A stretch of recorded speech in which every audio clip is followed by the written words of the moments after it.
Thank you, Harold, so much. That was amazing. Yes. Thank you, thank you. Hello, Seal Beach. Good morning. Yes. Hello. Isn't it an amazingly beautiful day today? Like everything's washed clean, yes, and we get to start anew. That rain was amazing, and that hail, and that snow, and the wind, and all of that, and the rainbows. Yes, and who saw a rainbow in the last day or two? Yes, they are. That's the beauty. That's part of the gifts of this amazing weather that we're having. So, my name is Reverend Veronica. I'm staff minister at Namaste, and I want to thank you all so much for having me here today. I love Seal Beach. The energy is so great, and I feel like we're like fiancés, right? We're like fiancé. We're getting married here soon. So that's what it feels like, and so grateful. So grateful for all the work that we're doing together to grow together and to come together. So that's what I want to talk about, because one of the first questions that I have for us as adults here is, what happened to us? What happened to us? You know, we were curious kids, right? And then what happened? And what I want to, one thing that I've been thinking about, like what happened where I was this curious kid and curious young adult, and then all of a sudden I had all the answers, right?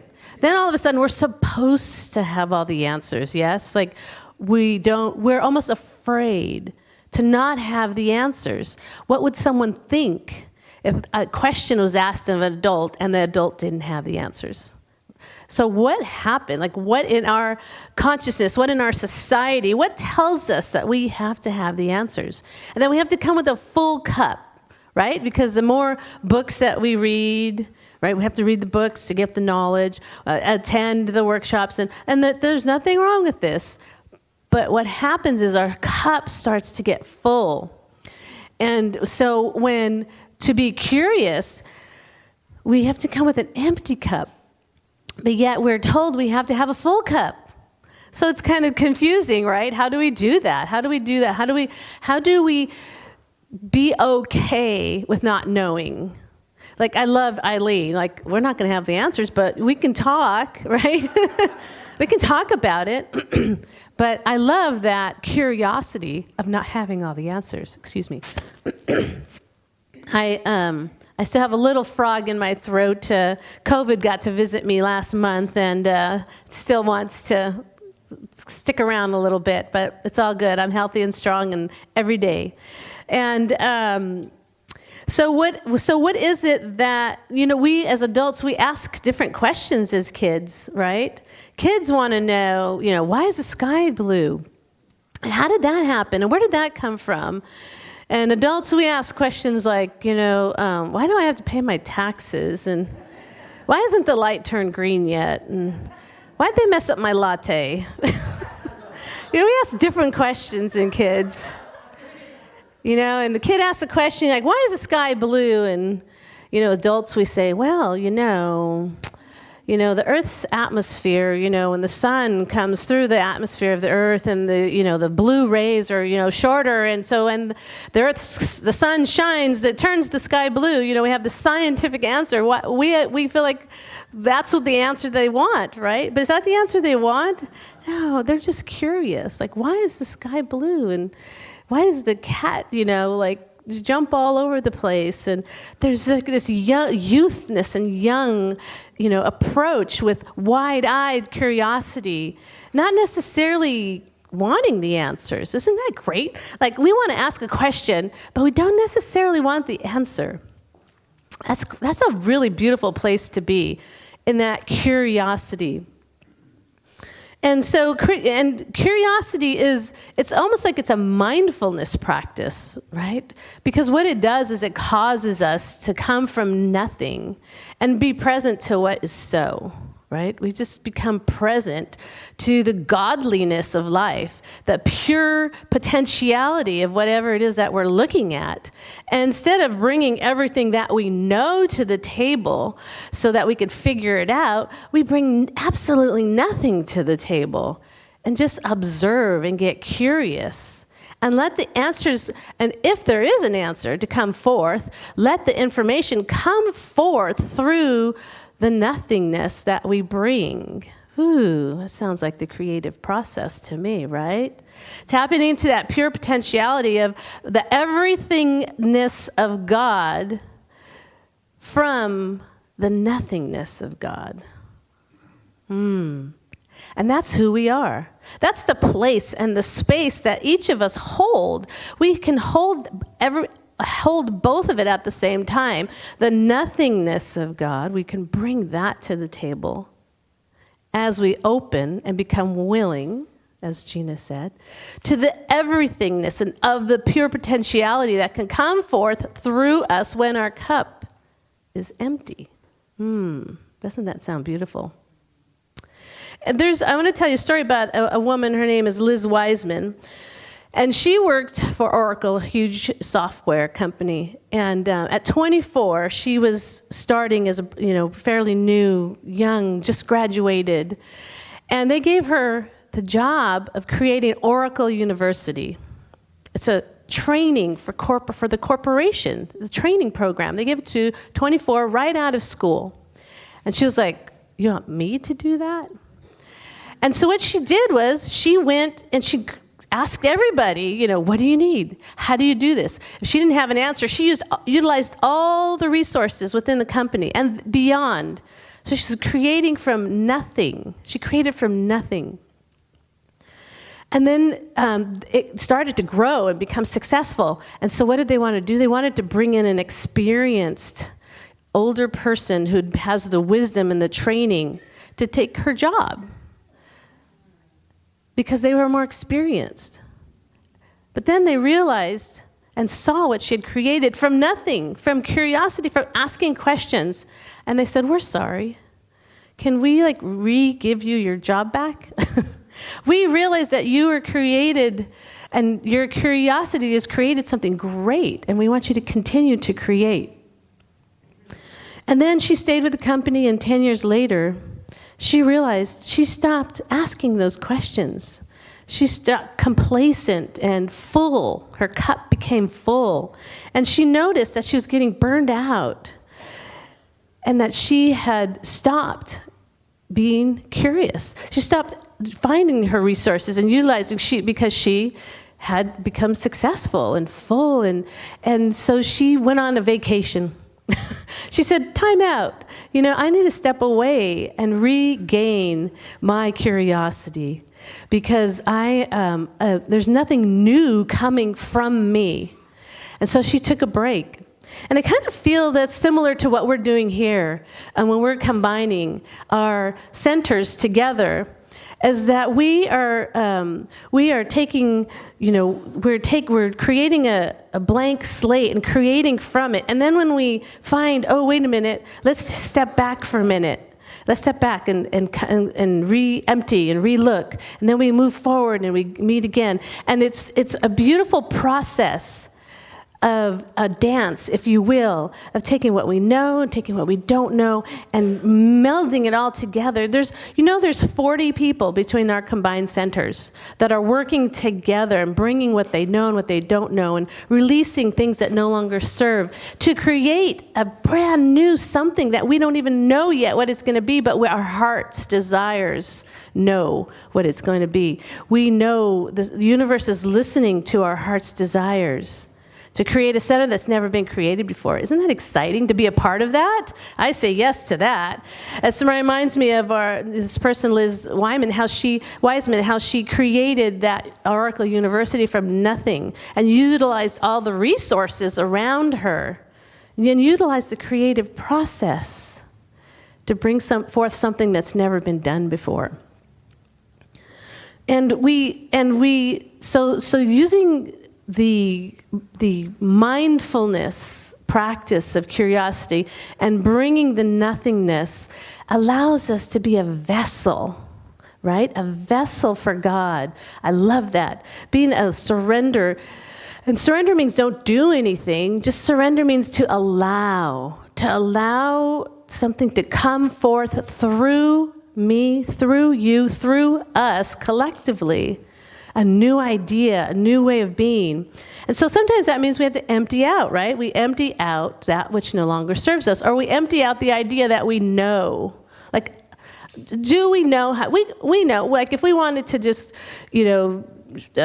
drive a car. We know how to drive a car, right? We know how to do that. But what if I asked you to go on an adventure and drive around and look at every detail? That's like driving a car in a whole new way. Like you're present to the car and to the gauges on the car and how it feels in your hand, and it's a totally different experience because you're becoming curious about your car and the things surrounding it.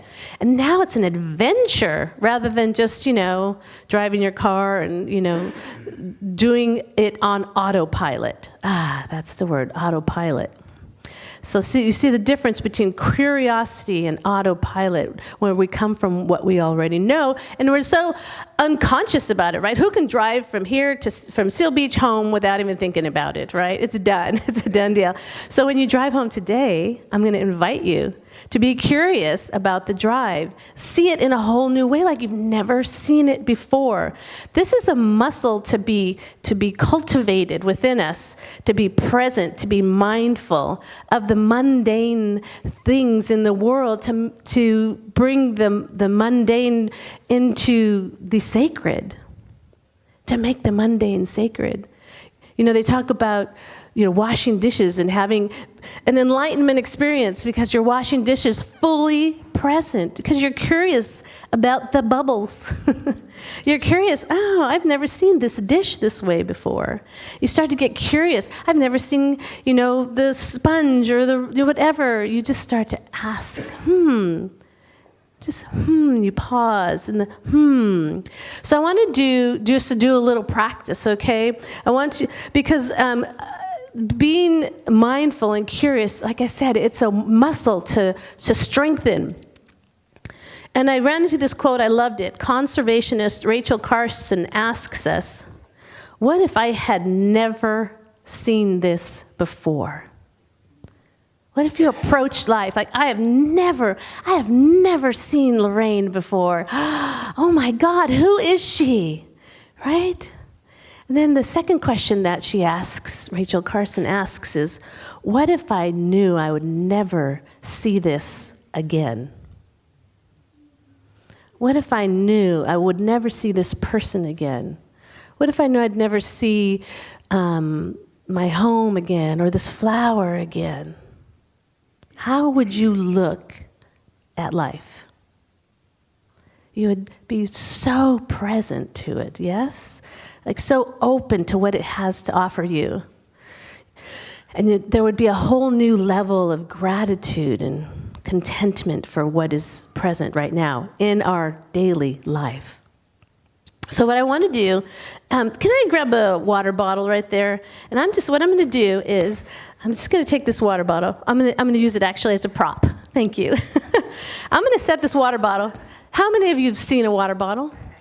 Yes, a couple of us. Okay, so I'm going to set this water bottle right there. And I just want you to get curious about it. I want you to just take a look at it and empty your cup. Take some breaths and be present to the mundaneness of the water bottle. And just observe it. And just notice it. Get curious. Get curious about it.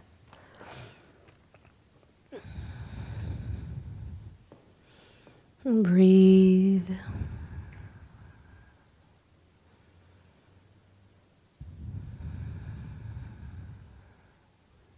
And just notice.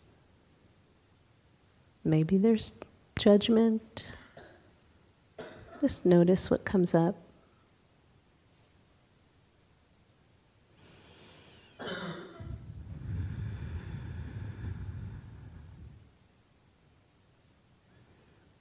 Yes, one more breath, one more breath.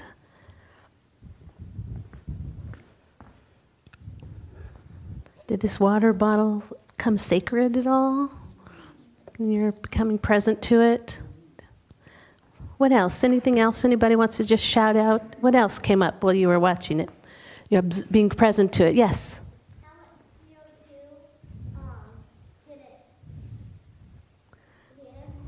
How much CO2 did the water give? Beautiful. Oh, the journey of how it got into the bottle. Beautiful. Yes. Anyone else? What came forth?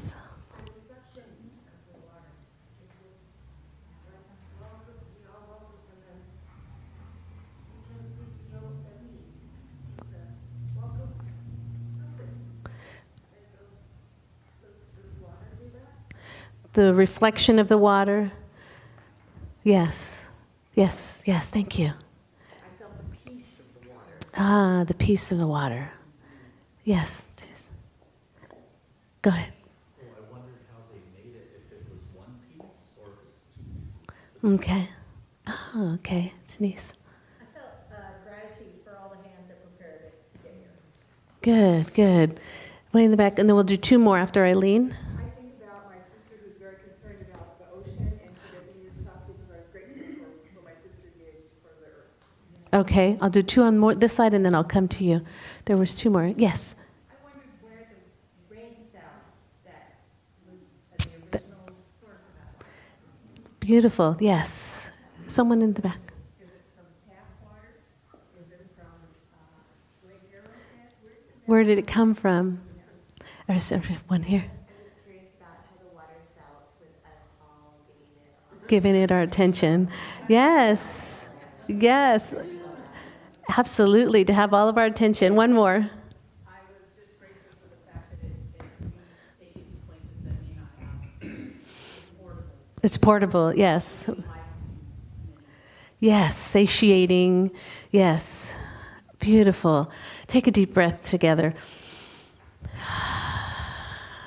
So that's from being curious about something as simple as a bottle of water and the profoundness of what you saw and how much more it is than just a bottle of water. Yes?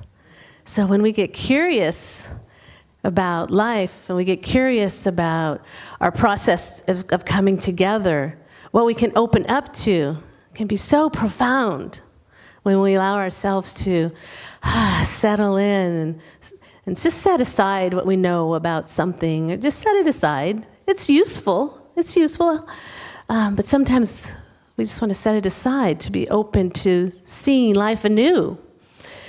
And, scientists, they're big kids, Scientists are like, they have permission to be a child. There's a quote from American scientist Sylvia Earle. She says, "The best scientists and explorers have the attributes of kids. They ask questions and have a sense of wonder. They have curiosity. Who, what, where, when, and how. They never stop asking questions. And I, Sylvia Earle, never stop asking questions, just like a 5-year-old. Well, we, my friends, we are religious scientists, are we not? Yes, we are. We use the creative process, and I believe it's time as we come and use the creative process to come from that childlike wonder. And when we open up, we can open ourselves up to the infinite possibilities that we don't even know. I mean, and beyond, right? And we talk about having, Gina said, the rock of our faith, that as we step forward in faith, there's maybe there's a Star Wars expert here, but there's a scene in Star Wars, and I don't know which one it was, where Luke Skywalker, he had to take a step, and there was no stepping stone there, right? He had to step in faith and trust that when he stepped, the stepping stone would be there, right? And then he'd take the next step, and there's nothing there, and then he would put his foot down, and the stepping stone would be there. That's like one of it's stuck in my mind for a really long time, because he had to have faith even when his eyes did not show him that a stepping stone was going to be there. And that's where we're at right now. I believe that's where we're at right now. In that scene, he was by himself.